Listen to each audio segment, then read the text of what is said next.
الحمدللہ والصلاة والسلام علی رسول اللہ۔ سجدہ شکر میں کیا پڑھا جائے گا؟ سوال کیا گیا ہے سجدہ شکر میں کیا پڑھا جائے گا؟ الجواب بعون اللہ سبحانہ وتعالی۔ سجدہ شکر کی مخصوص اور معین دعا میں کوئی حدیث وارد نہیں، اور اسی لیے علماء کرام کا کہنا ہے کہ سجدہ شکر میں وہی دعا پڑھی جائے گی جو تسبیح اور دعا نماز کے سجدہ میں پڑھی جاتی ہے۔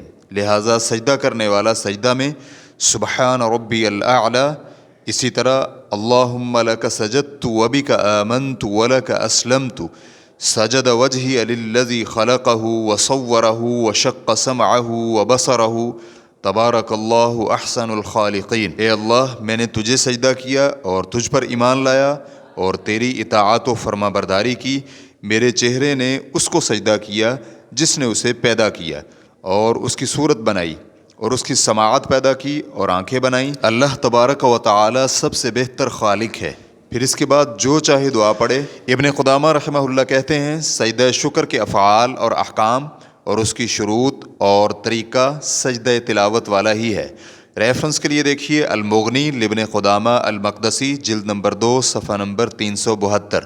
اور سجدہ تلاوت کے متعلق کچھ اس طرح رقم تراز ہیں، اور وہ اپنے سجدہ میں وہی کچھ کہے جو نماز کے سجدہ میں کہتا ہے۔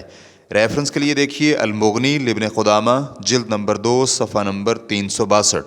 اور شیخ ابن عثیمین رحمہ اللہ کہتے ہیں اور کسی مصیبت اور مشکل سے نجات یا پھر انسان کے لیے کسی نعمت کے حصول کی بنا پر سجدہ شکر ادا کیا جاتا ہے، جو کہ نماز کے باہر سجدہ تلاوت کی طرح ہی ہے۔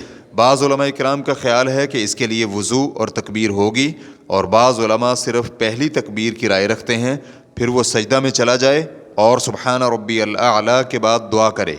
ریفرنس کے لیے دیکھیے فتاوی منار الاسلام، جلد نمبر 1 صفحہ نمبر 205۔ واللہ تعالی اعلم۔ اسلام QA ریکارڈنگز، مؤسسۃ الشیخ محمد صالح المنجد، المملکۃ العربیۃ السعودیہ، فتویٰ نمبر 21888۔ والسلام علیکم ورحمۃ اللہ وبرکاتہ۔